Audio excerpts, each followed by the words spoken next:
మీరు ఎప్పుడైనా కానీ మైక్ పట్టుకొని మీరు ప్రచారం చేసింది కదా, మీరు మైకులు పట్టుకొని మళ్ళీ ఇప్పుడు తిరగొద్దు, తిరిగితే మీకు 2 ఏళ్ళ జైలు శిక్ష అట.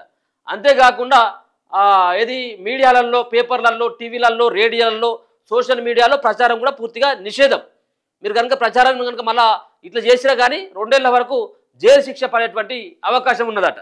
సో ఇదంతా కూడా జరుగుతూ ఉన్నదిగా. ఇప్పుడు పోలీసులు ఉన్నప్పుడు కూడా, ఎలక్షన్ అధికారులు కూడా తిరుగుతున్నప్పుడు కూడా ఇక నయానో భయానో ఇచ్చేందుకు జేబులో 500,000 రూపాయలు పెట్టేందుకు వాళ్ళు సంసిద్ధమైపోయారు అభ్యర్థులు. ఇక చలికాలం కదా ఇప్పుడు అంతా కూడా, చలికాలమే.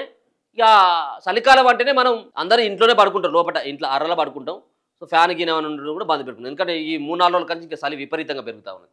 ఇక చూడులు ఇవాళ పోయి ఇక్కడ గ్రామ పంచాయతీలో ఎన్నికలు జరుగుతూ ఉంటాయి కదా. ఇప్పుడు ఎన్ని గ్రామ పంచాయతీలో దరిదాపుగా 3,000 పైన గ్రామ పంచాయతీలో ఎన్నికలు జరుగుతాయి కదా. గ్రామాలలో మెజార్టీగా మళ్ళా ఇప్పుడు బయట మంచం వేసుకొని పడుకుంటారు. ఇక మనకి ఇవాళ చూడు, ఇవాళ రాత్రికి ఎందుకు మళ్ళీ వచ్చినోడికి ఇట్లా బోధలు కావచ్చు, పైసలు పట్టుకొచ్చినోడు. ఇప్పుడు ఇదే జరిగేదంతా, ఇదే జరుగుతుంది చూడు. ఇక ఊళ్ళే వాడు ఇప్పటిదాకా పండుకోలేదన్నా అని చెప్పి, లేదన్నా నేను 11-12 అయింది నేను పంటనే అని వాడు చెప్పేటువంటి డైలాగు, రోజు బయటనే పడ్డా కదా అంటాడు వాడు. అంటే ఇవాళ ఒక్కరోజు కొంత నిద్ర కాపాడుకునే ప్రయత్నం చేయర్రి, ఎందుకంటే మళ్ళీ వచ్చినోడు మళ్ళీ ఒత్తిడి రావడం ఇంటికి వచ్చినప్పుడే ఇక మీరు చేయర్రి. కానీ మీరు తీసుకున్న పైసలు, కానీ మీరు ఏ సెట్టులకు మంచి ఒక అభ్యర్థిని చూస్ చేసుకొని ఎన్నుకోర్రి. వాడు 500 ఇచ్చిండు, వీడు 1000 రూపాయలు ఇచ్చింది కాబట్టి 1000 ఇస్తాం, లేకపోతే ఇద్దరికి 500 ఇచ్చిపోయింది కాబట్టి భార్యాభర్తలకు ఒకటి అటు ఒకటి ఇటు, ఈ విధంగా ఉంటుంది ఊళ్ళో ఉన్నటువంటి వ్యవహారం. ఇట్లా ఉంటుంది.